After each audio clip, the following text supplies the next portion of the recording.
Have you ever wondered what it would be like to be a god? I mean, it'd be awesome, wouldn't it? You could go anywhere, do anything. You could fly around the world. You could be anywhere. You could have anything you wanted. Hell, you could fly around the world. You could fly around the universe in an instant. You could drink and not get drunk. It's a perk. But if ActRaiser 2 had its way, do you know what you could do as a god? You can get your ass kicked. So that's what we're going to do. We're going to get our asses kicked until we win.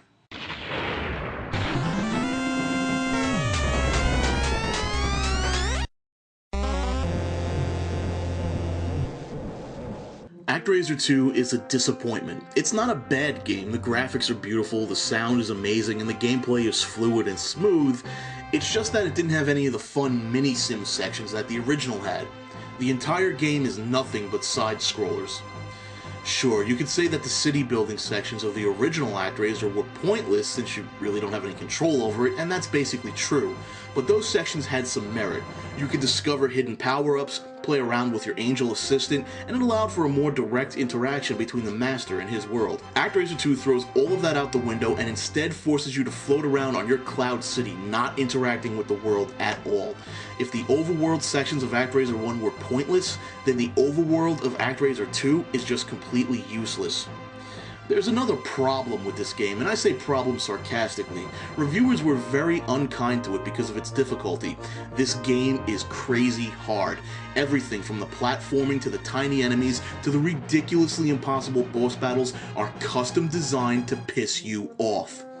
But there are some things you can do to stay alive in this one. First off, learn how the controls work, specifically how your wings work. You're a god, and you can't fly. Yeah, strange.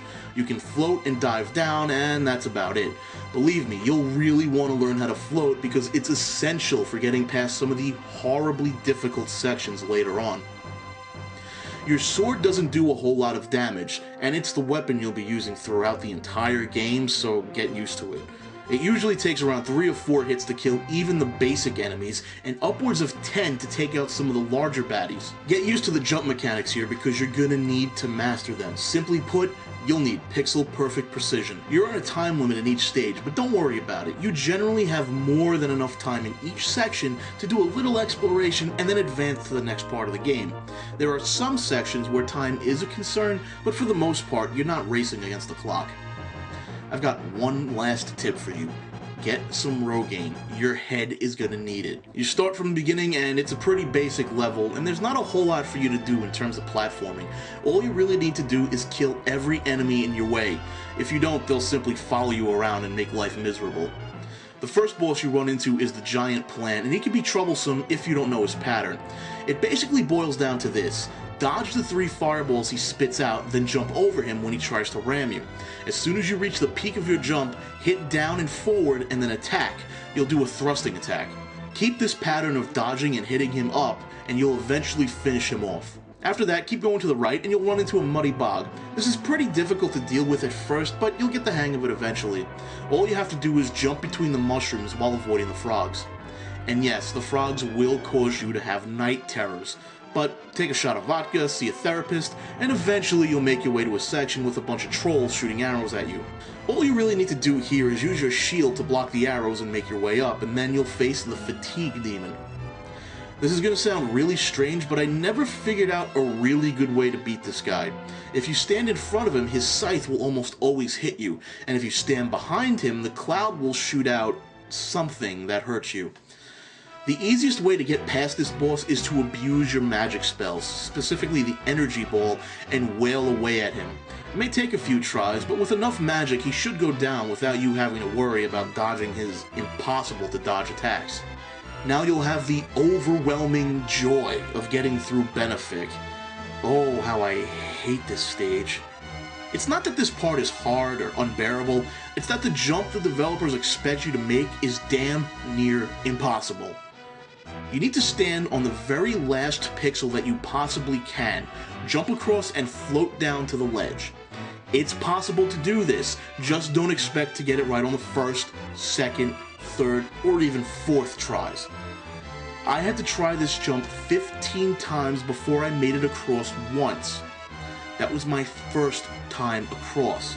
I died shortly after that and had to make this jump again, and let me tell you, it does not get any easier with practice. Once you make the jump, all you have to do is keep walking, killing enemies along the way, and you'll run into the second mini-boss of the game, the Snake. Now, the Snake isn't too bad because he has a reasonable pattern. When his head is at the top of the screen, move back and avoid his fireballs. As his head moves to the bottom of the screen, move in, stab him with your sword, and repeat as necessary. After beating the Snake, keep going to the right and make your way up a waterfall until you make your way to the level boss, the Snail. This snail kicked my ass.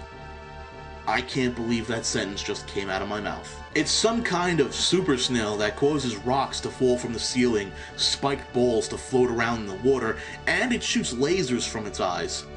He's not exactly the easiest boss in the game. Your best bet is to stand to the right of the second platform in the water facing the snail. You'll be safe from the boulders there. You'll have to pay attention to the water and avoid the 4 floating spiked balls of doom.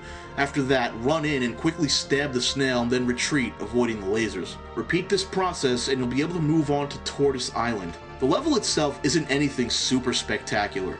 Basically, you're just avoiding things and killing fish. It's actually a rather ho-hum level. The boss, on the other hand, is a right pain in the ass. You might do what I did for half an hour and wonder out loud, what the hell am I supposed to do? You see, the pincer doesn't take any damage and his laser attack is a pain to dodge. So what do? You jump over the pincer and thrust down into the eye, jump back over the pincer, avoid his attacks, and repeat. It's much easier said than done though, because you'll take an assload of damage every time you try to hit the eye, so your winning this time is based almost entirely around luck. Have fun with that. With a big turtle eye defeated, you can move on to Altheria, and this level is kind of difficult, but not too bad. Essentially, all you need to do is move to the right and drop down some pits. Of course, there are some rather horribly painful jumping sections. Essentially, what you need to do for each jump is be on the very last pixel you can stand on and try to make a floating jump across the gap. Otherwise, you can do what I do and take damage before falling onto the spikes of deathly goodness. If you survive the jumping sections, you'll come face to face with a floating head. I don't know what exactly this thing is, but hit it with your sword to drive it back and move to the next room where you'll fight the same floating head who is protected by the ghosts of Benjamin Franklin? Okay, this game is getting strange. If you're as confused as I was, don't be. This is actually one of those gimmick boss battles. You know the kind, where you actually don't kill the enemy on screen, you have to kill something else. In this particular case, you've got to kill a candle in the center of the statue. Now, if it was me, I'd just pee on the damn thing and move on, but you're a god, so you've got to do things the godly way, I suppose. You can do a couple of things here to stay alive. First off, knocking the floating head away from you is a very good idea.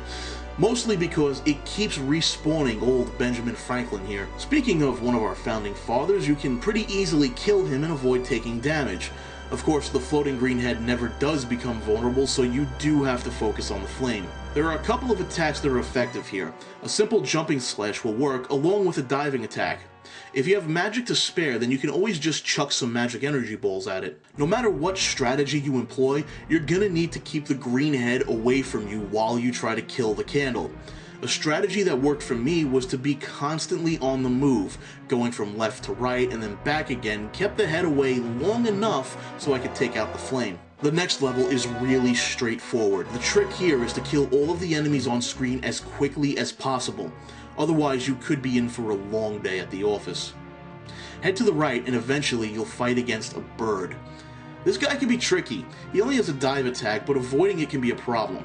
If you have any magic left, throw some energy balls at him and he'll go down without too much of a fight. If you don't, then you'll have to employ a jump slash type of tactic to avoid being taken out in a few hits. Keep it up though and you'll eventually be forced to make your way down a pit. You'll land on a platform and be forced to avoid a bunch of obstacles. Now, there's no trick here that can help you. You simply need to avoid everything. Once you reach the bottom, you'll take on a gigantic brain. I didn't really find this boss to be all that difficult. The eyes he throws at you can be killed with a couple of attacks. The only real trick is that you have to keep jumping back and forth between falling platforms. Once you're close enough, just wail away on the brain, then jump back before you fall down the pit. Repeat as necessary. The next level can be annoying. Essentially, what you want to do is head down and to the right, but mostly down. There are some sections where you'll be forced to climb up some platforms, but the overall theme of this level is a descending pit. Like the rest of the game, the level is decidedly more difficult than the boss itself, who is a flying demon beast.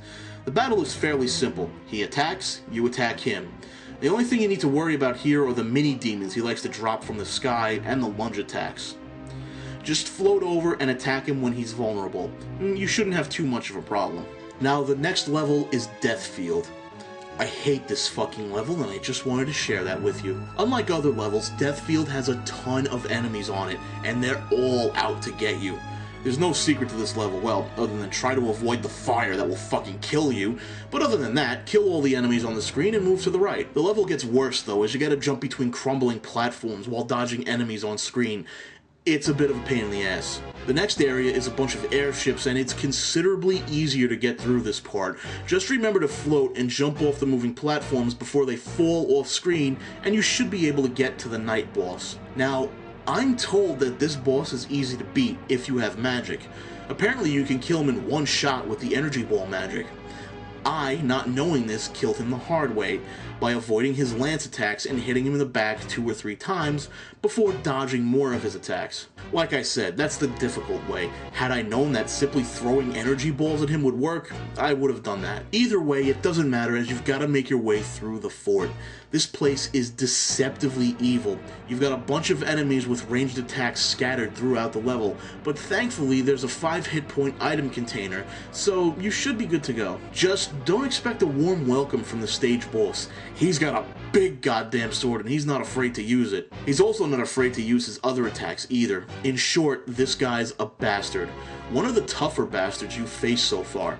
He doesn't have a pattern, so you're gonna have to react to what he's doing. His energy balls can be destroyed, but his lunging sword attack must be avoided if you think you're gonna survive.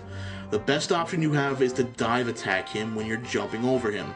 About 10 hits should be enough to take him down. The next level takes place in a volcano, and guess what? You need to scale it. Surprised? Not really. The first part takes a bit of trial and error to get by, as the constant swarm of enemies will probably send you to your death more than a few times. But the second part of the level, well, it's a field of rocks that are constantly falling down, and you need to make your way across. And there's the occasional lightning bolt which will blast your ass out of the sky if the game just feels like being a dick. In short, this part can go fuck itself. There's no real strategy for getting across the field of rocks. If I were to give you some advice, I'd sound like Mr. Miyagi. Be quick, but not too quick. Don't go too high or too low. Wax on, wax off, that kind of bullshit. The level boss is annoying, but surprisingly easy. It's a floating humanoid surrounded with a flame shield that occasionally throws a kamehameha your way. What, were you expecting a gigantic dragon throwing fire at you in the fiery volcano level? Pah! Don't be silly. Anyway, you can't hurt this guy until his flame shield is down, and getting rid of that is pretty easy, just attack it with your sword. Once it's gone, you should be able to get 2 or 3 hits on him before it reforms. Now that you know how to beat him, it's just a matter of not getting killed by the gravitationally defying floating rocks, because yes, if you go too far off the top of the screen, you die. I don't quite understand that either. Beat him, then move on to the palace. The Ice Palace is an interesting place. I honestly was expecting more of a challenge from it. There are a few problem areas and ice crabs you need to ride across spiked pits. The only thing you really need to worry about is being short on health when you reach the mini-boss. Take your time, block things with your shield, yes, it's not entirely worthless, and make your way to the mini-boss, some kind of goat with a sword and a shield. Okay, if you try to beat this guy straight up, you'll just be annoyed because he moves pretty fast and dodging his attacks can be downright impossible. Now, you're gonna face this boss several times through the rest of the game, so pay attention. Hit him as soon as he spawns, then move up and hit him again. Keep hitting him until you force him into a corner. Now Goat Boy here is unable to move, and you can keep slashing away until he's toast. Yes, it's a glitch in the AI programming, but do I feel bad for using it? Absolutely not. If you're gonna throw the same exact enemy time and time again at me and claim it's a boss, its AI better damn well be tested beforehand. Quintet did not test him, therefore, fuck him. After you kill the goat, you'll move into a new area with disappearing, reappearing ice blocks. And you'd better damn well hope that your jumping is absolutely precise here, because no amount of floating is going to help. well, safe for the last jump. Keep going to the right, and eventually you'll face off against the giant ice woman. Now, from what I've read, this is supposed to be one of the most difficult boss battles in the entire game. She has two forms, human and ice. As long as you don't touch her in her human form, you'll be fine. If you do, you'll be unable to attack for a period of time, leaving you completely vulnerable. The way I've always defeated her is to be as aggressive as possible. When she's reforming from her ice form, begin attacking the spot she'll materialize in. Then keep attacking her after she forms. You should be able to get in 5 or 6 hits before she comes too close to you. Avoid her blocks of ice, and then attack as she reforms. The Ice Queen should go down without causing you any fits of rage. After you kill her, you'll be in the King's Mind. Go to the right, jump over some platforms, and eventually you'll find a blue door. Go in it. Here you'll fight the Ghost Boss and his minions. He's nothing special. Use the sword to kill the minions and some magic to kill the boss. Or you can just use your sword, it's pretty easy. After you kill him, go through the door and you'll be on a floating platform in space.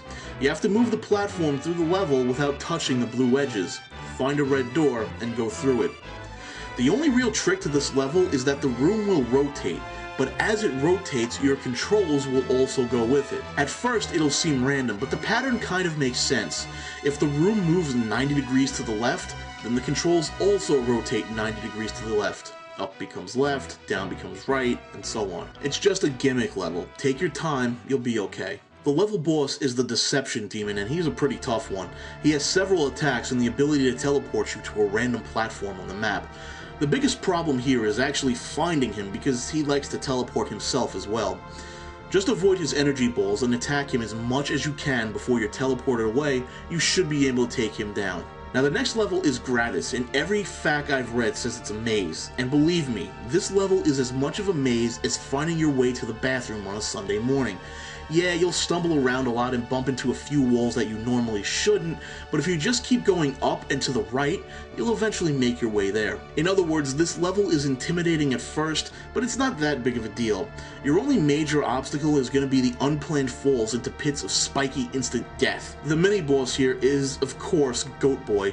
The same cheap strategy applies here. Pin him in a corner and rape him until he cries for mommy. After you beat him, drop down from the wooden plank in the middle of the screen, head to the right, and you'll be forced to navigate your way through a death trap. That didn't cause me any problems at all. That's really strange. For a game that has been incredibly frustrating with its simple yet diabolically evil platforming, you'd think an intentional death trap would be significantly more difficult to get by. Oh well, I'm not one to look a gift horse in the mouth. Get past the death trap and you'll come face to face with the Great Gazoo? This guy was crazy hard. He's got several attacks, all of which hurt like hell. Your main objective should be to avoid the powerful Kamehameha attack he's got, kill his floating defensive orbs, and then finally attack him. This fight will take a while, mostly because this guy loves to throw up his defensive shield anytime he gets the opportunity. Take your time though, and you'll eventually bring him down. You'll move on to Stormbrook, and like many levels before it, it can be annoying. Just keep climbing and going to the right. You'll run into two bosses you've already faced, the giant snakehead and Goat Boy, and yes, both of them are tiresome and easy to get by. Eventually you'll come across a series of moving platforms you need to jump across. This isn't too difficult, but be careful because you'll want to keep your health up as you get across for your fight against the dragon. Okay, I lied. You really don't need that much health because this guy is a joke. His flame breath can be easily avoided or blocked with your shield, and his wind attack merely pushes you to the side. You don't even need to use magic against this guy, he's that easy. Next up is the Tower of Souls, and this part is, what's that, audience? Annoying. Actually, there's only one part that's really annoying. It's this section where you've got to jump up between moving platforms while avoiding lightning and randomly spawning enemies, and wow, I don't think I've ever had a game cock-block me before. ActRaiser has reached a new level of douchebaggery. Congratulations! Make your way up the tower, and eventually the game will flip you the middle finger and make you fight almost every single mini-boss again. They're supposed to be harder to beat this time around, but since you know their patterns, the fact that they hit harder doesn't change anything. You should be able to get through this part without a whole lot of problems. The boss, well, the boss is confusing and weird. I don't know what the heck it's supposed to be, actually. It's a clock with stuff floating around it. I don't get it. If you don't have any magic left, this fight, I swear, is impossible. However, if you have enough magic for 2 energy balls, you'll walk by this boss without so much as breaking a sweat. Now, if you've read any facts or walkthroughs, you might think that the game ends there. You'd be wrong. We still have 1 level left. Deathheim. Haim? Whatever. If you've played the first ActRaiser, then you know what the deal is. You've got to face every single level boss again, only this time around, well, some things are different. First, you get a super ultra cheap mega power sword that basically turns you into rape on toast. Bosses that were once difficult now bow down to your might. You could fart and breeze through almost every single boss in this level, save for 2. Remember the dragon from earlier? Remember how much of a pushover he was? Well, this time around, he's no pushover. You see, you have to fight him after you fight the floating man, and you have to do it in the volcano level, which means that the stupid little wind power he had has suddenly morphed into the bullshit wind power of death. You're gonna die. A lot. So how do you beat him? Well, it takes practice, and a lot of floating. You're practically going to float all the time in this match because it buys you more time before you fall off the edge of the screen and die yet another horrible, painful, and ridiculously frustrating death. Float your way to safety and take your shots when you've got them. If you have any magic left, now is the time to use it because the final boss is almost invincible to it. Speaking of the final boss, that leads us to this guy. He's a huge reptilian type of thing that's apparently grown into the rocks. I don't know. He's got a pincer at the left end and a very large and painful body at the right end. He also shoots fireballs from his mouth. Huzzah. There are a couple of things that make this battle crazy. First off, you can't see the health bars because of some asinine reason the developers never gave us. Secondly, every attack this guy does can do massive damage. 2 shots and you're generally dead. How do you beat this guy? The pattern is simple, but it's all based on timing and not any specific on-screen event. Several things happen with this guy. First off, he will spit out fireballs from his mouth, which you can destroy with your cheap Sword of Doom. But then his belly will open to reveal a blue thing. Hit it once or twice, and then quickly jump and float in the air, avoiding a Hadouken he shoots from his chest. Don't try to get an attack in every time the belly opens, though. There will be times when you'll have to destroy the fireballs and forget about damaging the boss. Like I said, the fireballs are not an indicator of when the belly's gonna open. Keep your pattern up, though, keep the timing up, and eventually you'll turn to stone, crumble to pieces, and be completely forgotten about. A very appropriate ending when you consider that Quintet went on to make very popular games like Robo-Trek, Illusion of Gaia, and Terranigma, only to slowly fade away. The company was still around in 2008, and they even had a message board active until 2009, and then, well, much like their game, they just sort of faded away. What an oddly depressing way to end this episode. Oh well, bye.